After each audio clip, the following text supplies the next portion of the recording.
छठ पर्व छठ या षष्ठी पूजा कार्तिक शुक्ल पक्ष के षष्ठी को मनाया जाने वाला एक हिंदू पर्व है। सूर्योपासना का यह अनुपम लोक पर्व मुख्य रूप से बिहार, झारखंड, बंगाल, पूर्वी उत्तर प्रदेश और नेपाल के तराई क्षेत्रों में मनाया जाता है।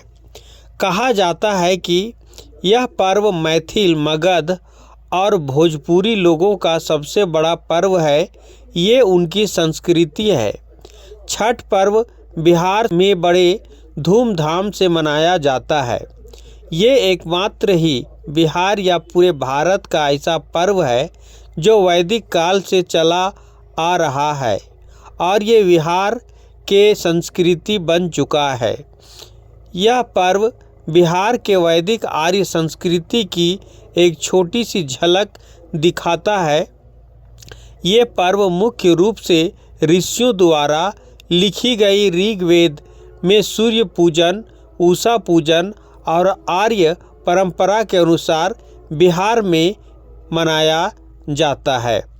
धीरे धीरे यह त्यौहार प्रवासी भारतीयों के साथ साथ विश्व भर में प्रचलित हो गया है।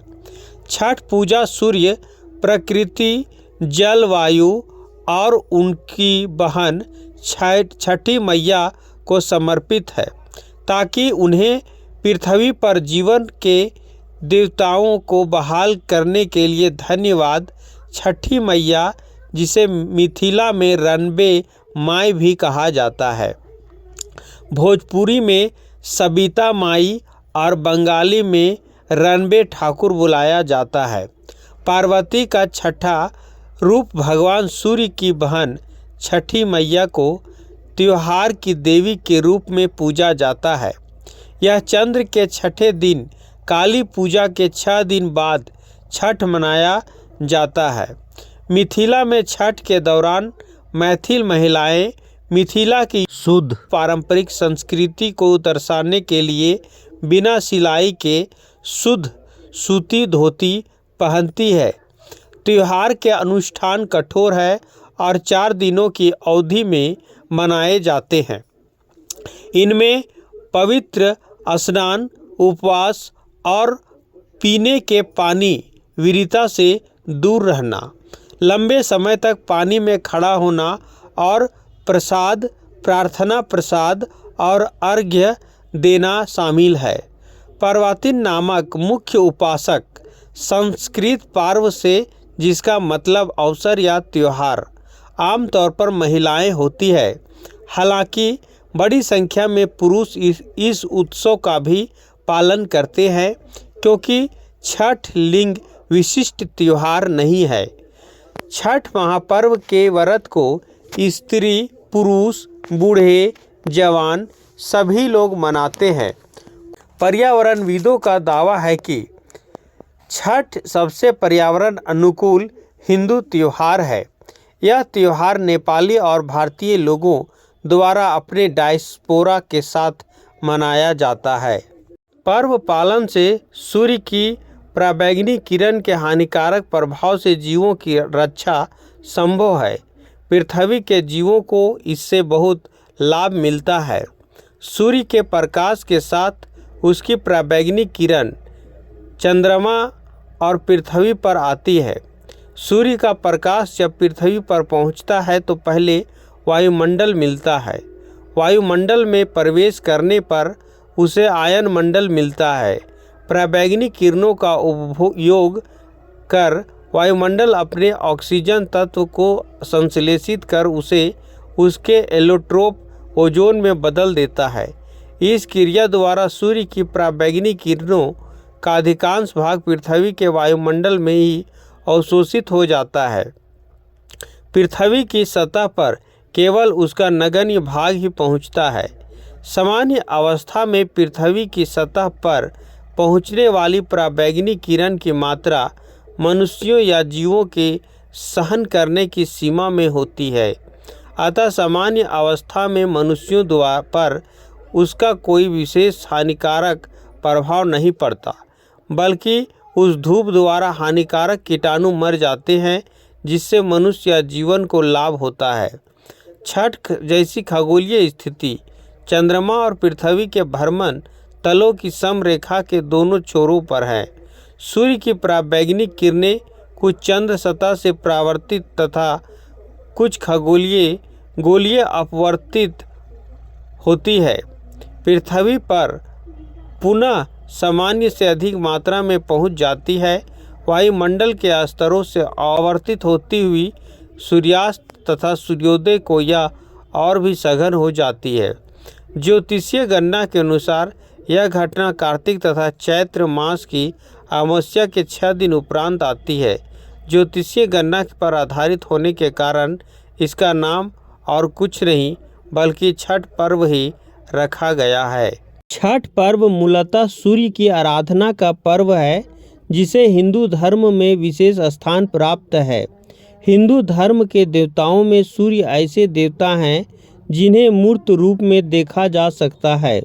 सूर्य की शक्तियों का मुख्य स्रोत उनकी पत्नी उषा और प्रत्युषा है। छठ में सूर्य के साथ साथ दोनों शक्तियों की संयुक्त आराधना होती है। प्रातः काल में सूर्य की पहली किरण उषा और सायंकाल में सूर्य की अंतिम किरण प्रत्युषा को अर्घ्य देकर दोनों का नमन किया जाता है। छठ पूजा का सबसे महत्वपूर्ण पक्ष इसकी सादगी, पवित्रता और लोक पक्ष है। भक्ति और आध्यात्म से परिपूर्ण इस पर्व में बांस निर्मित सूप, टोकरी, मिट्टी के बर्तनों, गन्ने का रस, गुड़, चावल और गेहूं से निर्मित प्रसाद तथा फल और सुमधुर लोकगीतों से युक्त होकर लोक जीवन की भरपूर मिठास का प्रसार करता है। शास्त्रों से अलग यह जन सामान्य द्वारा अपने रीति रिवाजों के रंगों में गढ़ी गई उपासना पद्धति है। इसके केंद्र में वेद पुराण जैसे धर्म ग्रंथ ना होकर किसान और ग्रामीण जीवन है। इस व्रत के लिए ना विशेष धन की आवश्यकता है, ना पुरोहित या गुरु के अभ्यर्थना की जरूरत पड़ती है तो पास पड़ोस के सहयोग की, जो अपनी सेवा के लिए संघर्ष और कृतज्ञता पूर्वक प्रस्तुत रहता है। इस उत्सव के लिए जनता स्वयं अपने सामूहिक अभियान संगठित करती है। नगरों की साफ सफाई, व्रतियों के गुजरने वाले रास्तों का प्रबंधन, तालाब या नदी किनारे अर्घ्य दान की उपयुक्त व्यवस्था के लिए समाज सरकार के सहायता की राह नहीं देखता। इस उत्सव में खरना के उत्सव से लेकर अर्घ्य दान तक समाज की अनिवार्य उपस्थिति बनी रहती है। यह सामान्य और गरीब जनता के अपने दैनिक जीवन की मुश्किलों को भुलाकर सेवा भाव और भक्ति भाव से किए गए सामूहिक कर्म का विराट और भव्य प्रदर्शन है। लोक पर्व छठ के विभिन्न अवसरों पर जैसे प्रसाद बनाते समय, खरना के समय, अर्घ्य देने के लिए जाते हुए, अर्घ्य दान के समय और घाट से घर लौटते समय अनेकों सुमधुर और भक्ति भाव से पूर्ण लोकगीत गाए जाते हैं। केलवा जे फरेला घवद से, ओह पर सुगा मेंढराय। इस गीत में एक ऐसे तोते का जिक्र है जो केले के ऐसे ही एक गुच्छे के पास मंडरा रहा है। तोते को डराया जाता है कि अगर तुम इस पर चोंच मारोगे तो तुम्हारी शिकायत भगवान सूर्य से कर दी जाएगी, जो तुम्हें नहीं माफ़ करेंगे। पर फिर भी तोता केले को जूठा कर देता है और सूर्य के कोप का भागी बनता है। पर उसकी भार्या सुगनी अब क्या करे बेचारी, कैसे सहे इस वियोग को। अब तो सूर्य देव उसकी कोई सहायता नहीं कर सकते।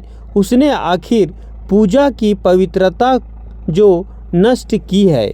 यह पर्व 4 दिनों का है। भैया दूज के तीसरे दिन से यह आरंभ होता है।